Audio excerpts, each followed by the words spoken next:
Right, we're back, I hope. After an extended stop.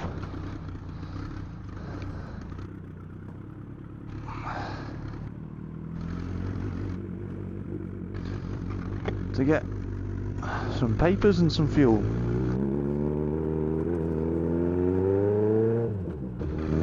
Where were we? Oh yes, Z900. I just think it ticks the most boxes, to be honest. Now, I actually haven't ridden one. That's partly due to the fact that no one will let me, and also due to the fact that I just can't see it being that much difference to this, but better in every conceivable way. In going, stopping, easy to ride, everything. So I'm just going to risk it and buy one, I think.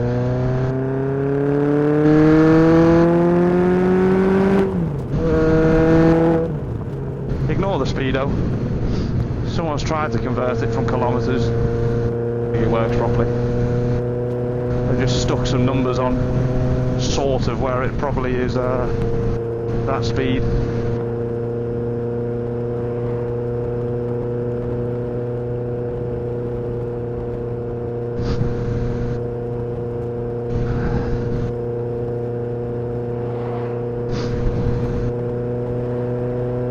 So in terms of, well, I don't know what this content's going to look like yet.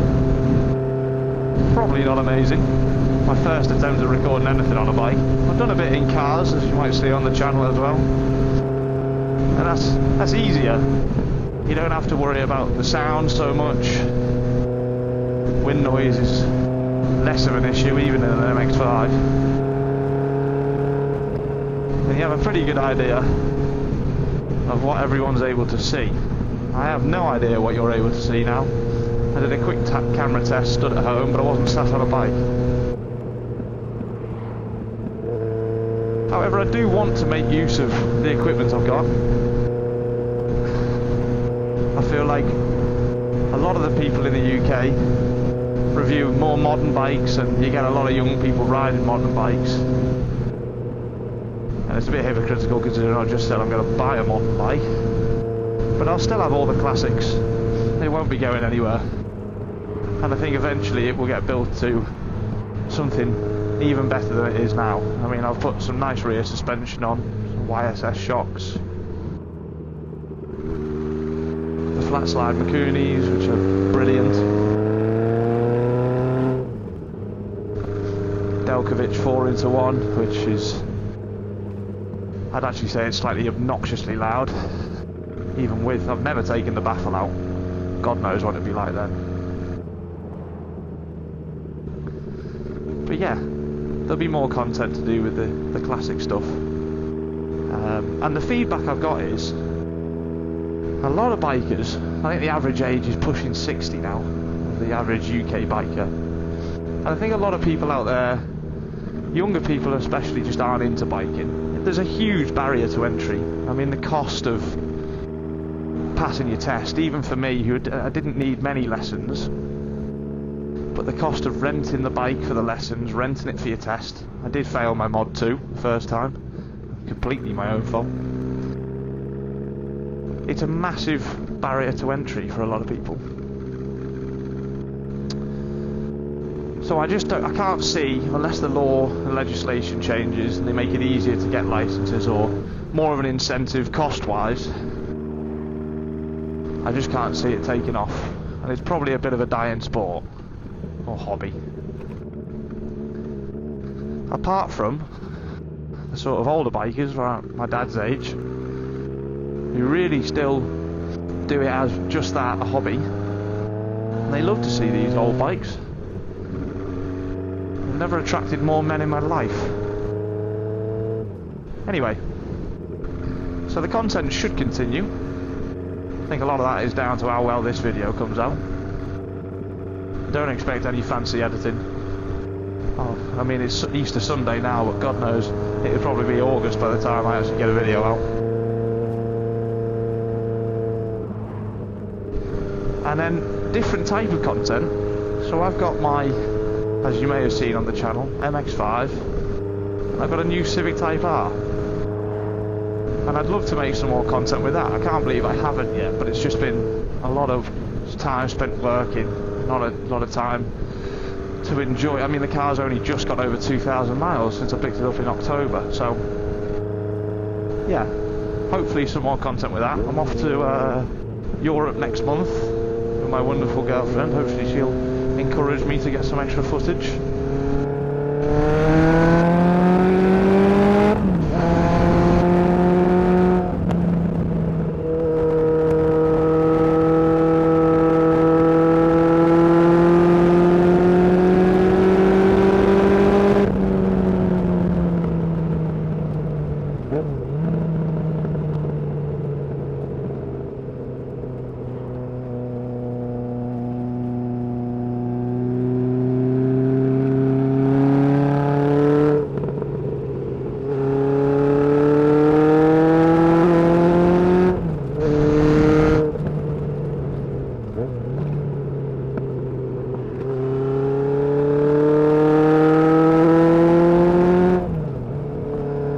Alright for an old girl.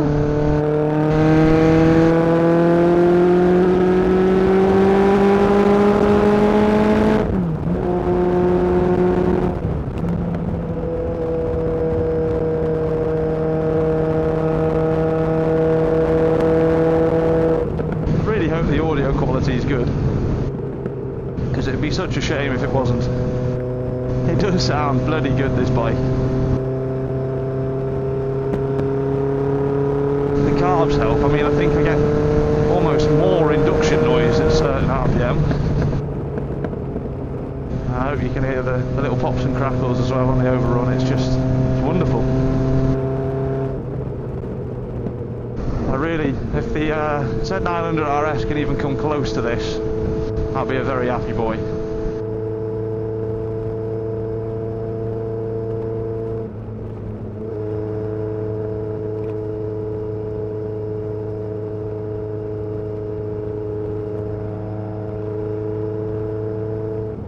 And then another line of content that I've thought about making,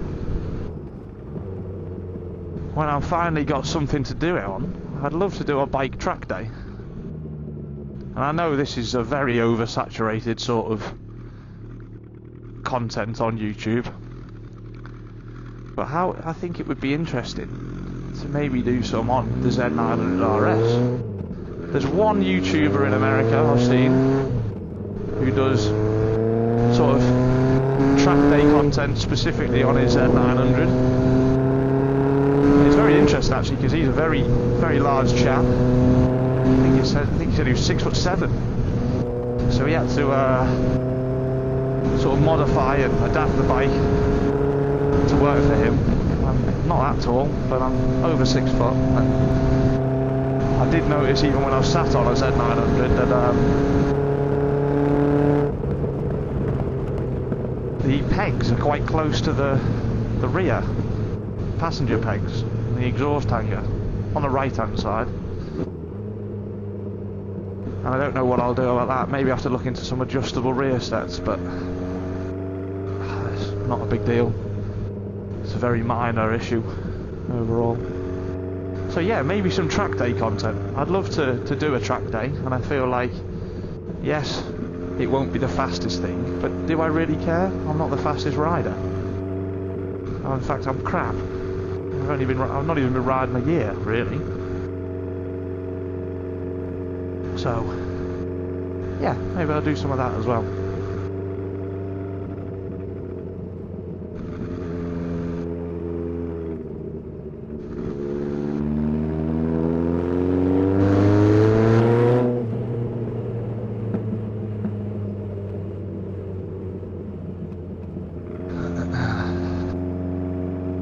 Tell you what, we're blessed with some nice roads around here, but they aren't half bumpy and full of potholes.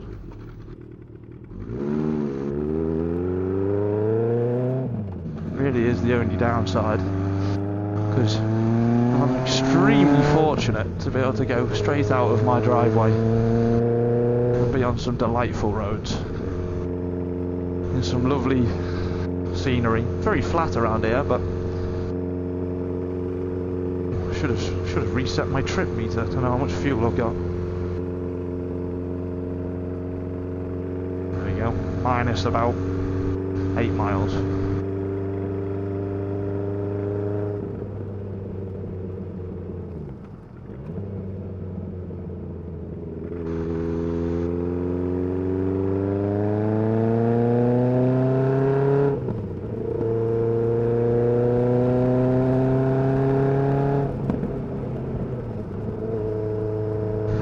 Is very worn on this bike. It's partly down to me, I'm not very good at it, but I'm not talking about the gearbox wear, although it could be. But in terms of trying to float gears, as they say, just doesn't want to do it. I mean, I have no idea how many miles are on the engine, but the bike's got 87,000 kilometers, so it's no spring chicken.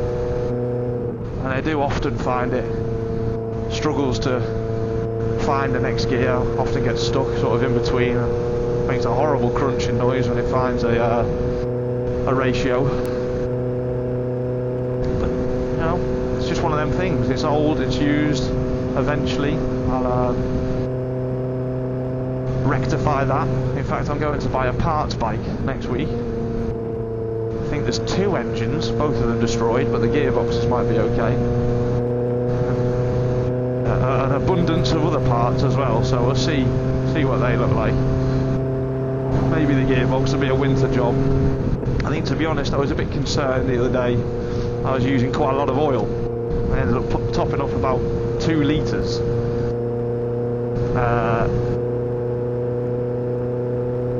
And it is probably only just started using sort of that level of amount. There's a few little weeps around cam chain tensioners and cam cover gaskets and the like.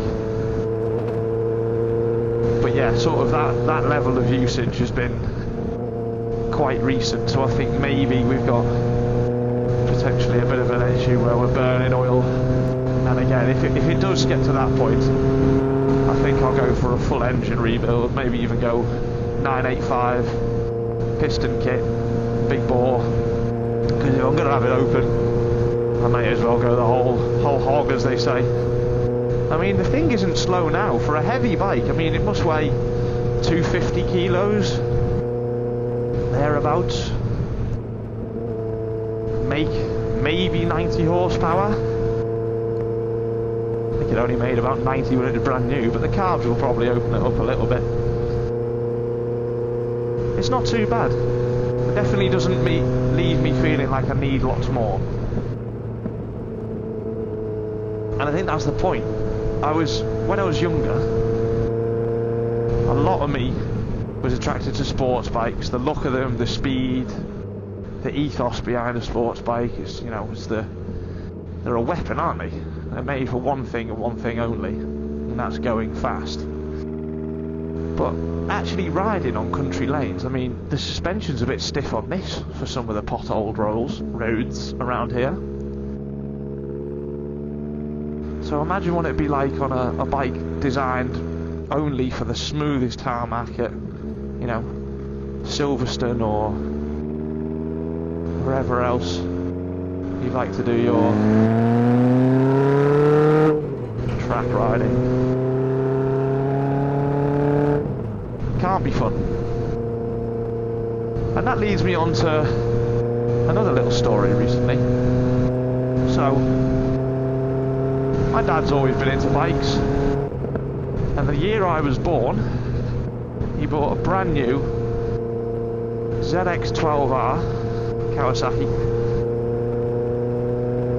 Now, that bike lived with him for about 5 years, and then was sold to my godfather, who unfortunately passed away the other year, and has been in his widow's collection, collecting dust, until about December last year, when she said, would Liam like to buy it?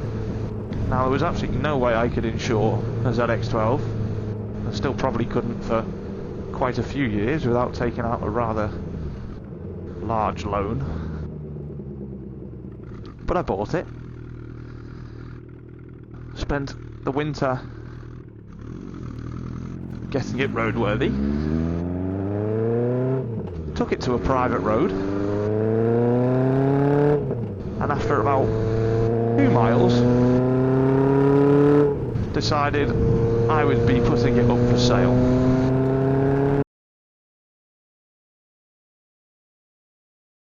A bike like that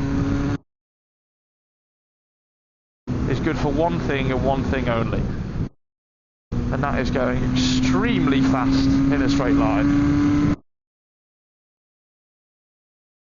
I'm not too proud to say it was way too much bike for an inexperienced rider like myself, and I was probably reducing my life expectancy by about 99% if I continue to ride that thing. They want you to ride fast. You get on that thing, you're immediately going warp speed. And I just can't find that very enjoyable.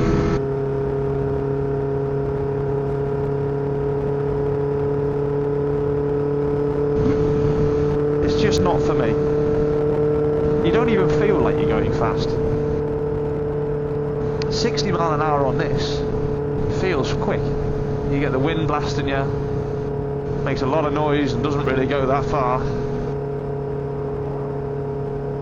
It's enjoyable. You get a buzz. The ZX12 offered very little buzz because you didn't even think you were going very fast. So I put it on Auto Trader, and after 20 minutes a nice man called Tim from Milton Keynes left me a voicemail and said I'll have it in you know, more or less words, and by the next morning it had gone. So that ZX12 that sat in my dad's and godfather's collection for the last 25 years lasted about 5 months with me. But I'll be honest, my old man was not against the decision. In fact, he had a go himself, rode it a few times and said, yeah, I remember why I got rid of it.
Made a new friend there. Someone was a big fan of the 900. Said he's looking at things himself. And he used to have a 125 that looked similar to this. Similar age. 80s.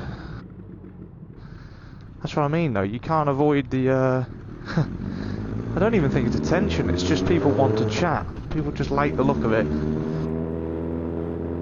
And want one for themselves.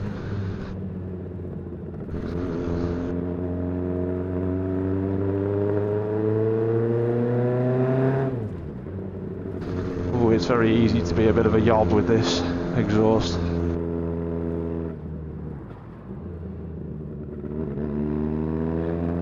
So I find it quite tempting as well. Let's go back a scenic route, eh?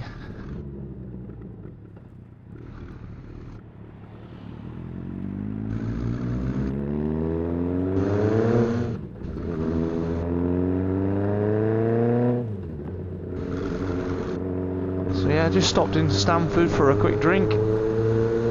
Little pause to the ride. Lovely day. Quite literally, what more does a man need? A motorcycle and a pint of Stella. Bit of sunshine just to heighten the experience.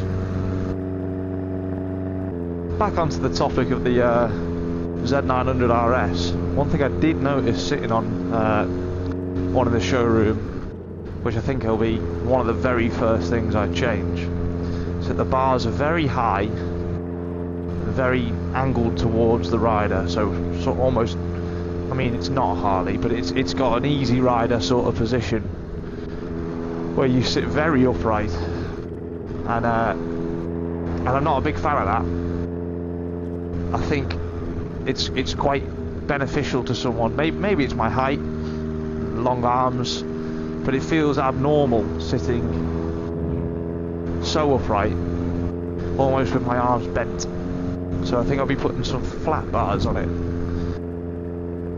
Now I don't really know what, I know there's millions of different types of flat bars and different angles and lengths and things like that, but I have no idea which ones are the best. So if anyone does, feel free to leave a comment and let me know, because yeah, I'm sure I've seen a few pictures on Instagram of people with different handlebar setups on the Z900s. It looks a lot better as well. I feel like those big chrome bars look a bit tacky. I know that's what they had back in the day, but as you can tell with this bike, I'm not super bothered about originality and it being, you know, purist choice. I want it to be function over form a lot of the time. So yeah, still would be nice for it to look good, and I definitely won't be putting anything that's inherently ugly on. I think I've seen some people say that the Cafe Z900RS Cafe bars, I mean, I can't imagine they're not just a straight swap, and they're definitely flatter, more angled towards, you know, sort of that cafe racer position. So maybe it'll be a set of them, maybe off a Kawasaki dealer. Would have thought you'd be able to order them straight from source, but I'll find out.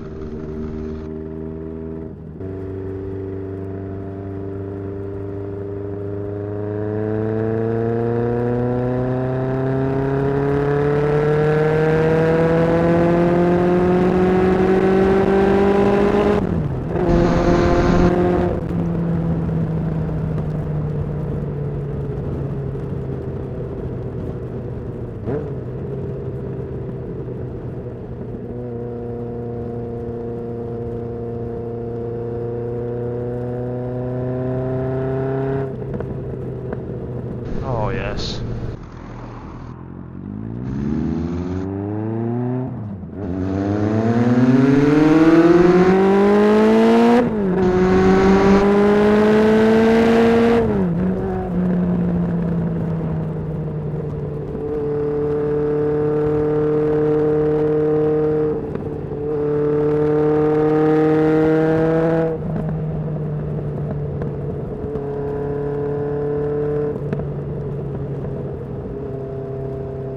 Very slippy section of road this. Always a lot of dust down from the lorries, so don't want to take the piss.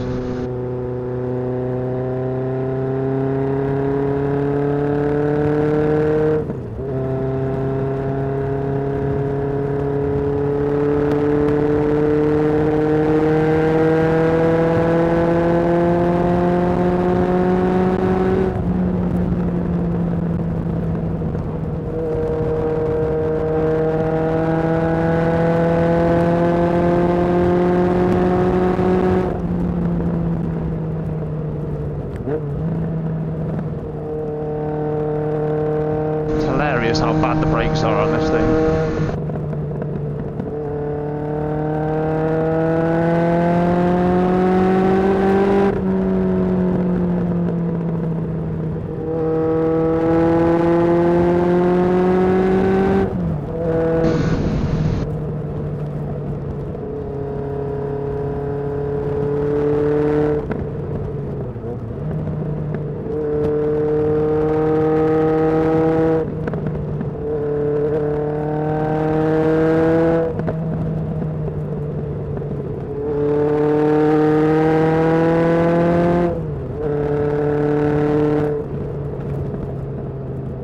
No quick shifters, slipper clutches, none of that around here.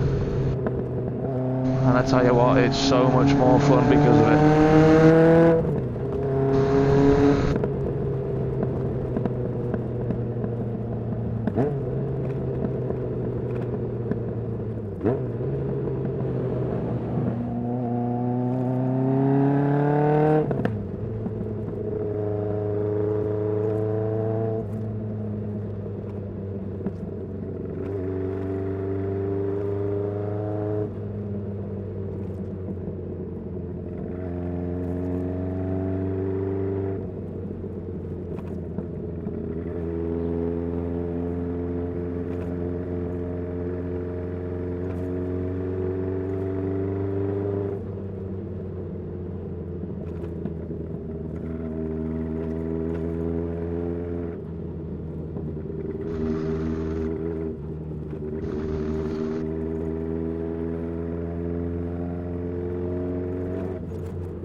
Got some new tarmac.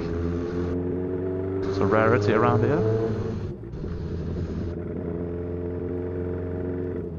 Also means I'll probably be covered in little tar spots. Great. It's alright. I think it looks good from 10 foot. Get any closer and you realise it's a little bit shit. But that's how I like it. I like my bikes to be usable. Work. Don't have to look too good. Little details don't matter. Makes you less worried about actually using them.